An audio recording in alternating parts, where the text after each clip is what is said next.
السلام عليكم، كي دايرين؟ لاباس عليكم؟ كنتمنى انكم كلكم بخير وعلى خير. اليوم ان شاء الله غنشارك معكم واحد الفيرما ما شاء الله، فيرما اللي المساحه ديالها الاجماليه هكتار 400 متر كاري ما شاء الله، ودايره كامله بالسور اللي العلو ديالو 3 ديال الامتار، والسور اللي جا على القدرون العلو ديالو 4 ديال الامتار. الموقع ديالها كتبعد على البياج ديال بير جديد ب 8 ديال الكيلومترات، وكذلك ما كتبعدش بزاف على البحر.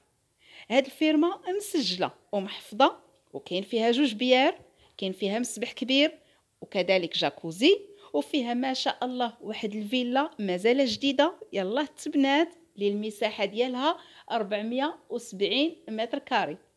فيلا ما شاء الله فيها جوج صالونات كبار مفتوحين، فيها 4 ديال الغرف، كل غرفه بالدريسينغ وبالحمام. كذلك فيها كوزينه كبيره، شوفوا معايا ما شاء الله، واخا التصوير ما عطاهاش حقها نهائيا، واكيد اللي مهتم غادي يجي يشوف مباشره.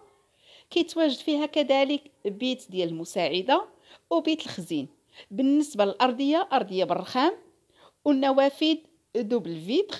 كذلك هاد الفيرما كيتواجد فيها سكن للمساحه ديالو 80 متر كاري، فيه جوج غرف، كوزينه وحمام السيجور، وعاد كاين بيت او منزل ديال العساس. يعني هاد الفيرما اللي المساحه ديالها هكتار 400 متر، فيها جوج ديال الابار، فيها مسبح كبير وجاكوزي، فيها فيلا المساحه ديالها 470 متر كاري، وكاينه فيها كذلك الطاقه الشمسيه.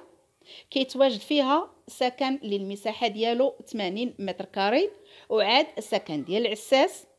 بالنسبه لهاد الفيرما مسجله ومحفظه، دايره كامله بالسور، وما كتبعدش على البير جديد، على البياج ديال البير جديد غير 8 ديال الكيلومترات فقط، وكذلك ما كتبعدش على البحر، والثمن 400 مليون قابل للتفاوض. واللي مهتم يتواصل والله يسخر الجميع.